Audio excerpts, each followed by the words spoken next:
Here's what leadership really is. It's not really a noun. It's a verb.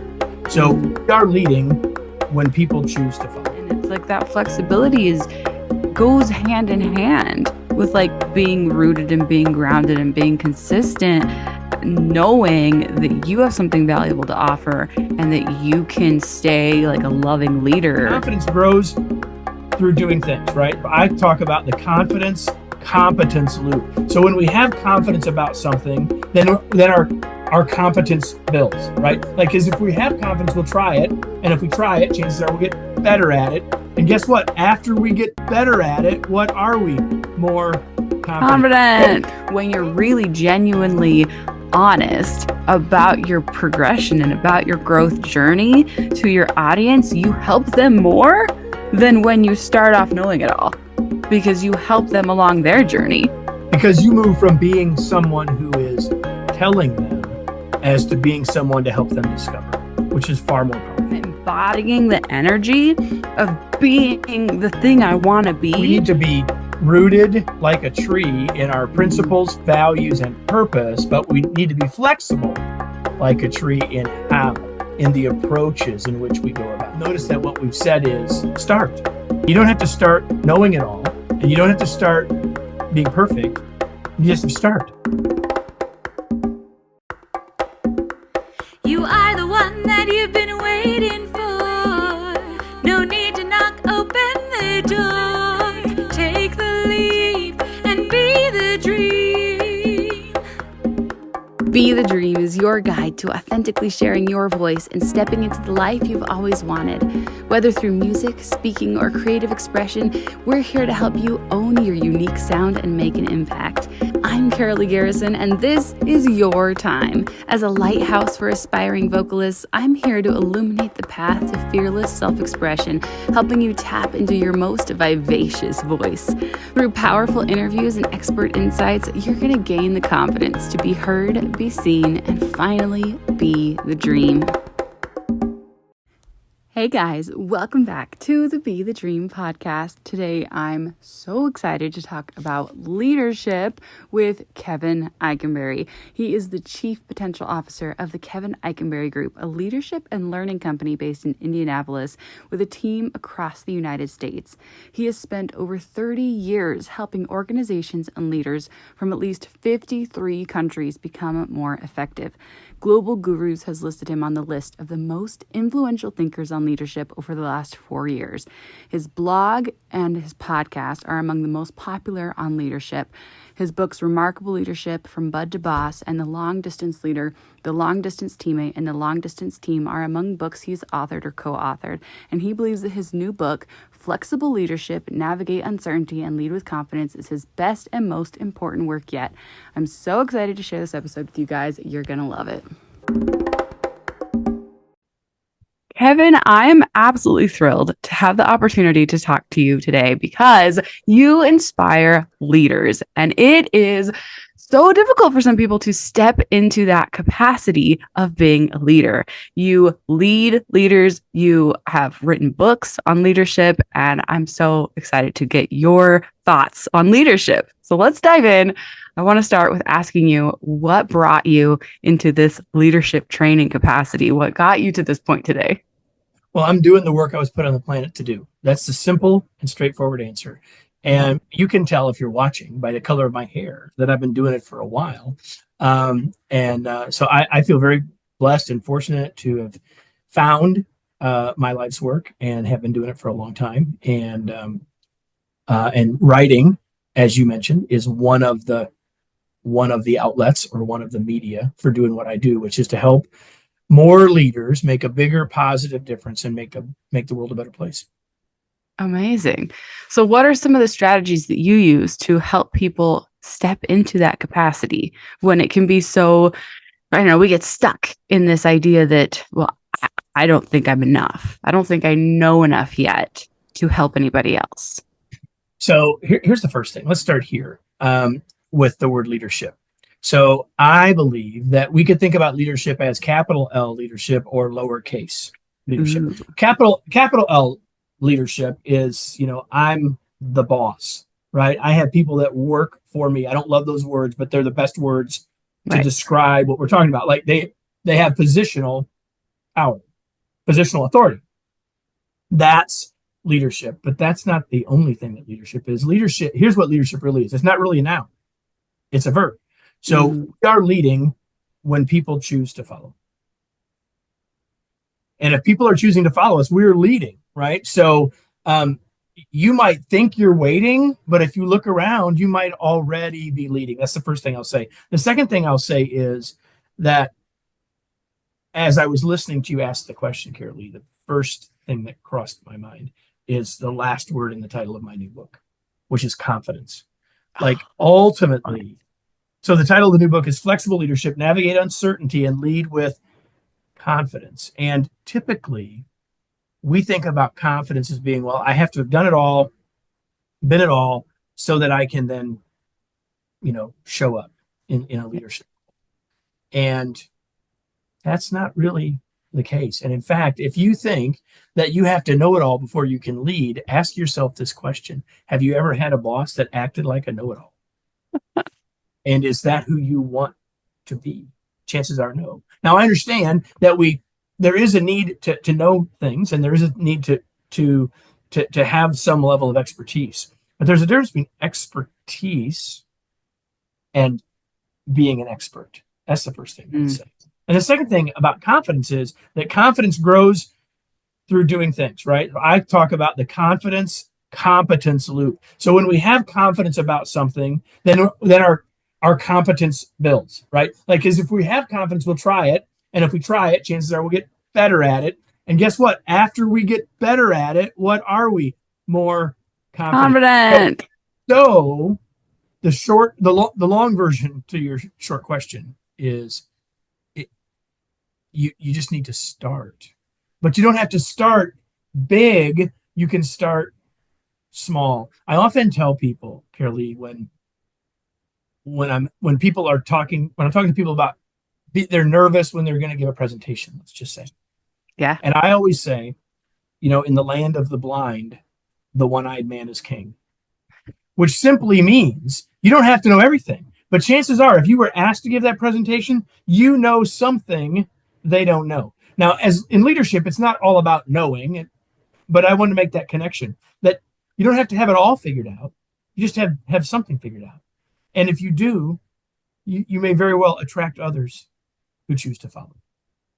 I love this. So often we look at where our progress is and we only look at the people who are further ahead than us instead of looking at the people who are less far ahead in the arena that we are potentially an expert in. And we have to look at those who we have the capacity to help instead of those who we do not. Yeah. So it's really, I love that point. Yeah. It's really important where we put our comparison, but it's also important to not worry about the comparison. So it is, your point is exactly right. Like, I've written a bunch of books. I know a bunch of people that have sold. I've sold a lot more books than almost anyone, but there's a lot of people sold a lot more books than me, right? So, and here's the thing, both of those can be true.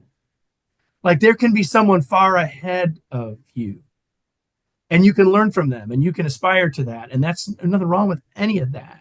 But don't let yourself be defined by that deficiency. Rather, say, where am I and what's my next step? Sort of regardless of everybody else.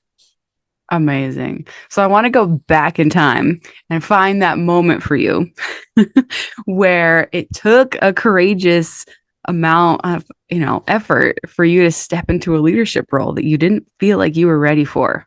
Can you paint us that picture and tell us about that moment? Well, was there such a moment? There's been several of them, I suppose. The most obvious one probably is 31 and a half years ago when I left a promising and successful career at Chevron. I'd been there for about 8 years, and was by all measures doing very well. But at that point, I had determined that this is the work that I was put on the planet to do. I didn't have it quite as clearly figured out as I do 31 years later, but I left my corporate role and started a company. And so, that's one of those big life changes that there are life changes that we have that aren't completely in our control, right? Yeah. But there are some that are in our control. This was one of those, and it was a decision that I made with the support and help of my lovely wife, 31 and a half years ago. So I would say that that's probably the best and most applicable example for our conversation. Amazing. So walk us through that. What did it take? How did you navigate that? And was it kind of a huge leap just one day? You were like, no, I cannot wait any longer. This must happen. Or was it a slow transition? I've seen kind of both ways. Yeah. So a couple things. So first of all, when I went to work at Chevron, I wasn't really looking for a job. I won't go into all those backstory, but the point of that point is that I always sort of knew that I would have my own company. I grew up on a farm with an related agricultural business, so I had that in my background. I had that sort of in my blood, and so I had a tremendous set of experiences at Chevron, but I sort of always knew. But once I got into this training and development world at Chevron, it started to become clearer this is what I wanted to do. So my wife and I were on vacation in Hawaii with our 1-year-old, and I started to build kind of a business plan. And I went back after vacation and told my boss I was leaving. And he tried to convince me to stay. And then he tried to convince me that I would never succeed. I mean, not in a negative way. I just think that he was afraid. In the best frame, he was a company man. Like he saw my future very bright at Chevron. He did not see how that would translate to something outside of Chevron. And so I left and told him. I stayed long enough for my replacement to be hired, was actually on the selection team for my replacement, which is pretty odd in corporate America, at least then. And told them that I would never solicit Chevron clients, but if a Chevron client came to me and I felt like I had a profound knowledge of their particular situation that I thought I could serve them better than someone else, I wouldn't turn it down. And he said, okay. I don't think he thought anyone would ever call. But by the time I left, I had about 5 months worth of work. That's amazing. So it was a big leap. In the end, it looked like a pretty soft landing. But, at the time, the good news is my wife had a good job and we had insurance. So I wasn't going to have to worry about putting shoes on my baby son's feet. If I had to go to work at McDonald's or Macy's or something, we would have still survived. But neither of those things had to happen.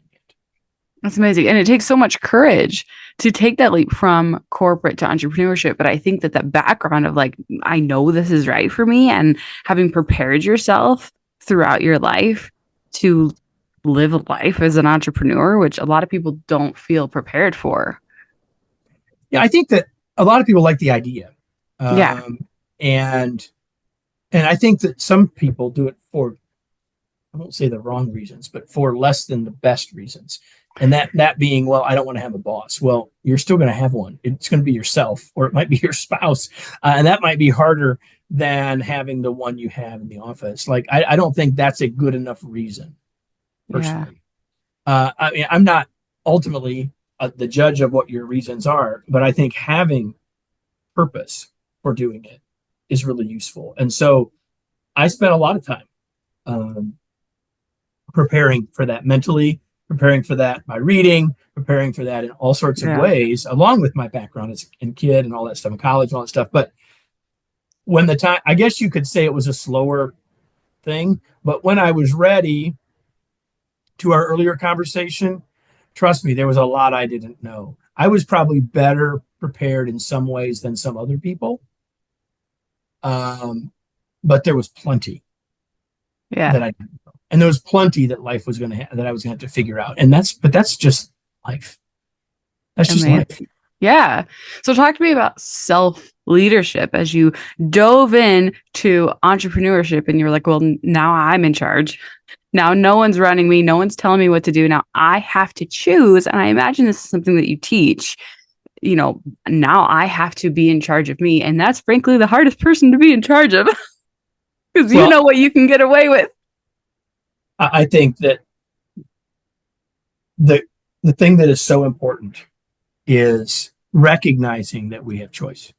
And I quote in my new book a line from one of my favorite books, which is that we need to use wisely our power of choice. Humans are the only beings, as far as we know, that truly have choice, that can be intentional about things. And I believe that in order for us to grow, whether that's as an entrepreneur, as an artist, or just as a human, um, intention is a critical component. Like if we just lean into our habits, our habitual, common practice habits, we're not likely going to grow unless we've cultivated those habits to be growth habits, right? And so our natural responses might be to do what comes natural, what comes as being comfortable, what we've done before. But if we change our context around us, what we've done before might not be what serves us best anymore, right? So like when you decided to start a podcast, and we haven't had a long enough conversation before you hit record for me to know this, but I can bet on this. Like once you decided to do a podcast, you've learned a bunch of stuff as you went. And that's a part of this whole process. Like, Yep. There's a decision to do a podcast, and having one myself, I can speak with with some clarity here. There's a decision to have one. There's a decision to stay with one, because the lion's share of people that start one don't stay with it more. I think the average is 4 weeks. Like here's the preparation that you do, and maybe we can apply that across the board. Like, I need to know enough about this to start. I'm going to start, but I'm going to start with a plan for doing it long enough to really learn something. Whatever your goals are, I'm going to do it for some period of time, whatever that is. And it's not 2 or 3 weeks, right? Here's my plan. And how am I going to do that? When I get to the end of that 10 weeks, 8 weeks, whatever it is, then I have a new perspective to decide what I want to do then. But you need to put that out far enough that you can let yourself work through that. And that's okay. If only mom and your neighbor's dog listens, that's okay. Because then the next thing is, I'm going to look at all of my surroundings through the lens of being a podcaster, and I'm going to figure out how to be better by when I watch the news, and when I watch a movie, and everything else, and when I listen to other podcasts that help me get better at doing this thing. I don't have to know it all when I start, but I have to know enough to start, have a plan for how I'm going to keep learning as I go. Same thing, podcast, leadership, anything. Yes. Well, and what you just said right there, you said a plan for being a podcaster. And this is across the board true. And this is exactly what like my show is all about. It's about being. It's about stepping into the energy of like, this isn't just a thing I do. This isn't just like a one-off, like I work for somewhere, but I'm not really committed to it. Like I started a podcast, but oh yeah, it was just for funsies. I'm a podcaster, right? I am a leader. I am a singer. I am a speaker. I'm embodying the energy of being the thing I want to be. And that's not a fleeting commitment. It's part of who I am. So it's not something I'm going to quit in a month. It's something I'm going to keep doing even when my mom decides she's not going to listen to it. It's something I'm going to keep doing. No, to one listener. But here's the thing. That's part of it right now. That doesn't mean that I have to say I'm going to be a podcaster for the rest of my life, but it does mean that I can say that that's what I'm doing right now. And oh, by the way, being a singer is something you can do your entire life if you only do it in the shower. And being a leader is something you can be your entire life, whether it's capital L, small L, whether it's in a business, whether it's at work, whether it's in your community, at your church, doesn't matter. Like, so some things I think podcasting, it might not be a perfect example in the big picture, because we might choose to stay there forever, but we've got to own it enough to say that's for this season. And our dream gets to change. We are allowed to grow and evolve and become. So right now it might be, I am a podcaster, or I'm a podcast coach, or I'm a whatever kind of teacher, but we get to change and evolve. But whatever you want to be, like fully embrace it now. And then allow yourself to evolve and become and grow. Here's the thing. Once we say that's who I am, or that's a part of who I am, it helps us refine and define the choices that we will make. Like the choices that you will make if you say I'm a podcaster versus I'm going to try a podcast are very different choices. Now, Or some I of the want things to will be. some of those things will look the same. There's a laundry list of stuff. I got to figure out how to get this to happen and this to happen. Like there's the technical stuff between those won't be different, but what's underneath it and the success that you will have with it, even if it's your own, if your success is what I learned from doing it, will be very different because there's a different, as you said, a different level of commitment involved. Yes. Well, so because I've taught podcasters for a hot minute now, and as you write that bio, it's just I love podcasting because it's got everything in a snapshot. It's like you're creating your image, you're creating your bio, you're creating your description, and you're telling people, who am I? What do I do? And if you're writing, I am a coach of a thing, I am a this, I am a that, you have to embody it versus I'm trying to be or I want to be. It's a whole different energy, and it changes the way that you commit. It changes the way you express yourself, and it changes the actions that you take in your life. People ask me, because I've written a bunch of books, people will often say, so how do you write a book? I said, you start writing. Like, it's not as hard as you think. Well, there's a lot that's not easy about it. Let's be clear. Yeah. But you know what? The fundamental thing that an author does is write. Or at least the first thing they got to do is write. And so you got to start writing. Well, I don't know what I want to write about. I don't care. Start writing something. Start writing around the topic. Start writing to find the topic. Like, you got to write. If you don't write, you've never got a shot. That's exactly. I'm a speaker, and I've given this whole speech about like, what does it take to be a public speaker? It means speaking in public. You just have to. It's a shocking thought. Sometimes it's not as hard as people want to make it. Right. Especially when the thing that they're asking about seems unattainable or super hard to them. Like, and notice that everything we've said, both of us, I'm now speaking to the audience and not to you. Notice that what we've said is start, right? And you don't have to start knowing it all. And you don't have to start being perfect. You just have to start. Yeah. And what I find is that when you're really genuinely honest about your progression and about your growth journey to your audience, you help them more than when you start off knowing it all, because you help them along their journey. Because you move from being someone who is telling them as to being someone to help them discover, which is far more powerful. Exactly. That.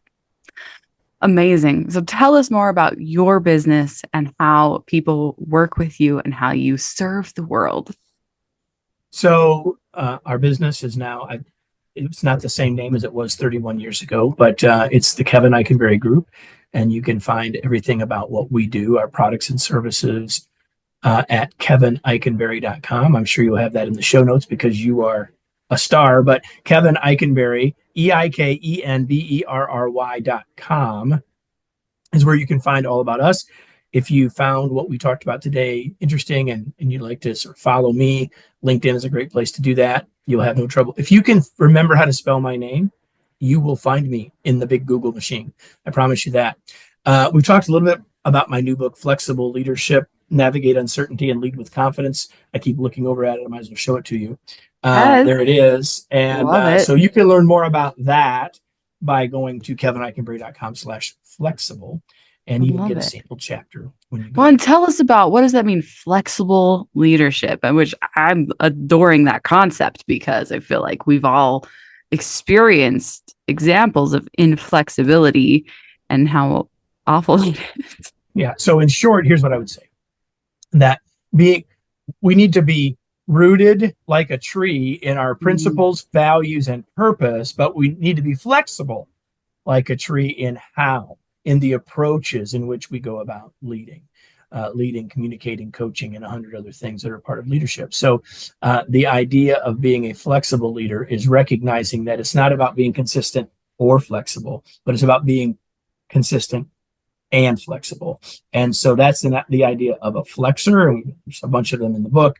The big idea is, what's my intention? What's the context of my situation look like? And how do I flex based on knowing that knowing that context, so that I can help my team, help myself get better results.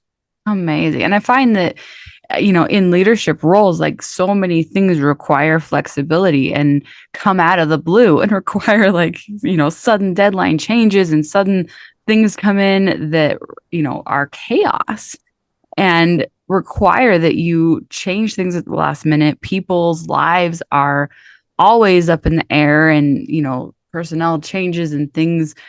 I'm Toastmasters president and moving up in that organization. And I have found that like every single day is a new challenge as we navigate who's there today, who suddenly at the last minute couldn't show up, and as well as teaching it at college where it's just changing all of the things at the last minute. And it's that flexibility goes hand in hand with being rooted and being grounded and being consistent, knowing that you have something valuable to offer and that you can stay a loving leader.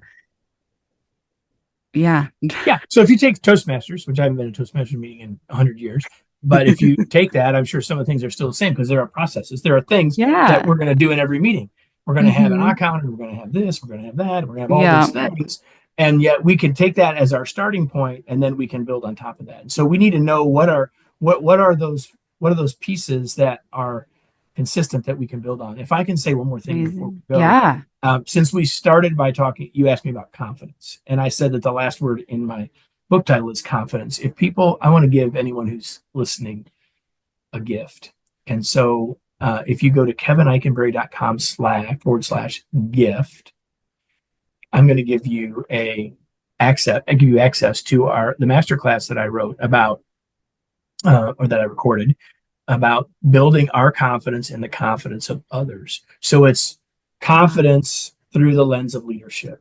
And we sell that for $79. But since you've been here listening and watching, if you go to kevineikenberry.com/gift, you can have it for free. Hope you'll do that. That is amazing and so generous. Thank you so much. This has been remarkable. Tell us the name of your podcast. I think that's the one thing that we're missing out on. Remarkable Leadership. The Remarkable Leadership Podcast. You can go to anywhere you get your podcasts or go to remarkablepodcast.com. Amazing. I hope everyone comes and listens to that and goes and gets your books, because what amazing wisdom that we have heard today. It's been an honor to get to know you and to hear from you. Thank you so much. Thanks so much for having me. Thank you for joining me for this episode of the Be the Dream podcast. In the show notes, you're going to find links to be a guest on the show, the free Jumpstart Journal, and a place to book your free idea analysis session where I spend 15 minutes one-on-one with you breaking down your business idea and helping you go from inspiration to action plan. Don't forget to share this episode with a friend and let them know that you're thinking about them. Let's share inspiration with as many people as we can. We could all use a little more motivation. See you next time, and until then, remember to be the dream.